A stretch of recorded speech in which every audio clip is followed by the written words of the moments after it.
بسم اللہ الرحمن الرحیم۔ بڑے پتے کی بات بتانے لگا ہوں، غور سے سنیے۔ آج تک کوئی دینی تحریک کیوں کامیاب نہیں ہوئی یا کیوں کامیاب نہیں ہو رہی ہے؟ اس کی بنیادی وجہ یہ ہے کہ ایمان خالص کو بنیاد نہیں بنایا گیا ہے، اور ایمان خالص کے جو تقاضے ہیں یا جو اصول ہیں ان پر قائم نہیں رہا گیا ہے، کمپرومائز کر لیا گیا ہے، گنجائشیں نکالی گئی ہیں، تعویلیں کی گئی ہیں، اور دنیاوی مفادات کی طرف دیکھا گیا ہے، اور ایمان خالص اور آخرت پیچھے کر دیا گیا ہے۔ کوئی جماعت ہو، وہ شرک کو ساتھ لے کے چلتے ہیں، یا تھوڑا سا دباؤ آتا ہے پھر اپنے اصول بدلی کر دیتے ہیں، یا تھوڑی سی کامیابی کی طرف جاتے ہیں پھر اس جمہوریت کے اندر کود پڑتے ہیں، اس مشرکانہ سسٹم کے اندر آ جاتے ہیں، یا یہ جو ہمارے سیاسی لوگ دین کا نام لیتے ہیں، یہ خالص اپنی دنیا کے مفادات کے لیے دین کا نام لیتے ہیں اور سمجھتے ہیں کہ یہ جہاد کر رہے ہیں۔ وہ جہاد یہ نہیں ہوتا ہے کہ آپ وطن کے لیے لڑیں تو جہاد ہے۔ وطن کے لیے تو بے شمار لیڈر لڑتے رہے ہیں، پوری دنیا کے اندر کتنی تحریکیں اٹھی ہیں، انہوں نے آزادی حاصل کی ہے، اپنی قوم کے لیے بڑا کام کیا ہے۔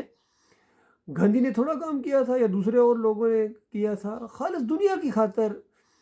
لیکن مسئلہ یہ ہے کہ جو اللہ کی خاطر کام کرے، یہ انبیاء نے کیا ہے۔ انبیاء کا راستہ بالکل واضح اور صاف ہے، وہ توحید کی دعوت پیش کرتے ہیں۔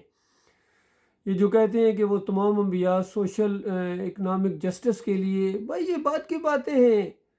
انہوں نے توحید کا نعرہ بلند کیا اپنے اپنے علاقے کے اندر، اور ہر چیز کو ثانوی کر دیا، اور ایمان خالص کو انہوں نے بنیاد بنایا، چاہے ایک ہاتھ بھی اس کی حمایت میں نہ اٹھے یا ایک آواز بھی ہم آواز ہونے کے لیے تیار نہ ہو، تب بھی انہوں نے الہکم الہ واحد لا الہ الا هو الرحمن الرحیم، یہ کہ تمہارا معبود، تمہارا اللہ، تمہارا داتا دستگیر مشکل کشا ایک اللہ ہے، اس کے علاوہ کوئی اور نہیں ہے جس کے سامنے تم سجدے کرو، رکوع کرو، پکارو، توکل کرو، بھروسہ کرو، نظر و نیازیں کرو، واسطے وسیلے دو کسی اور کے نہیں۔ تمہارا اپنا مالک ہے، تمہارا رب ہے، تمہارا کریٹر ہے۔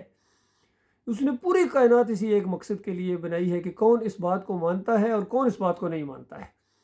جو بھی اس بات کو مانے گا وہ اللہ کا پیارا ہے، اللہ کا مقرب ہے، اور پھر اس راستے میں جتنا آگے بڑھے گا اتنا بڑا اللہ کے راستے کا مجاہد ہے، اتنے درجات وہ اپنے بلند کر رہا ہے اللہ کے ہاں، اور اللہ تعالیٰ ایسے لوگوں کو بہت زیادہ نوازے گا۔ اور جو یہ کام نہیں کریں گے یا اس کو غیر ضروری سمجھیں گے یا اس کے راستے میں رکاوٹیں بنیں گے، ان کو وہ عذاب ملے گا، ان کی ایسی چمڑی اتاری جائے گی کہ ان کے ہوش ٹھکانے آ جائیں گے۔ لہٰذا اگر کوئی جماعت اس نقطے کے اوپر کھڑی ہو جائے کہ اس کا کسی اس دنیاوی سیاست کے ساتھ کوئی تعلق نہیں ہو، اور نہ ہی وہ دین کو معاش کا ذریعہ بنائیں، آج یہ بھی ایک بہت بڑا مسئلہ ہے۔ یہ دین پر کماتے ہیں، کوئی اذانیں بیچ رہا ہے، کوئی نمازیں بیچ رہا ہے، امامت بیچ رہا ہے، کوئی یوٹیوب سے کما رہا ہے، اور کوئی جو ہے اس دین کو اجرت کا ذریعہ ایک پورا کاروبار کی حیثیت انہوں نے مدرسے چلا رہے ہیں، چاہے وہاں حافظ بنا رہے ہوں یا جو بھی کر رہے ہوں، خالص اللہ کا راستہ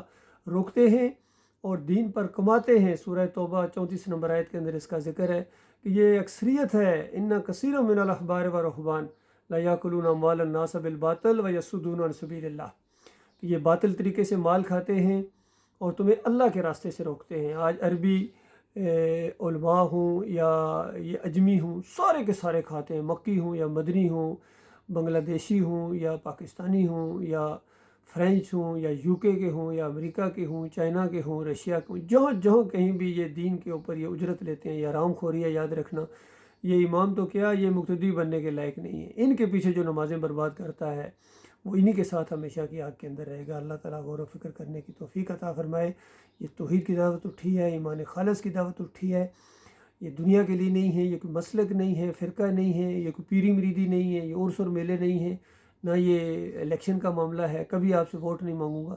ایمان خالص کا معاملہ ہے۔ اگر صحیح معنوں میں اللہ کے راستے میں جہاد کرنا ہے اور صحیح معنوں میں تم اللہ کے دین کا کام کرنا چاہتے ہو تو اس پلیٹ فارم کے اوپر آؤ۔ اللہ تعالیٰ غور و فکر کرنے کی توفیق عطا فرمائے۔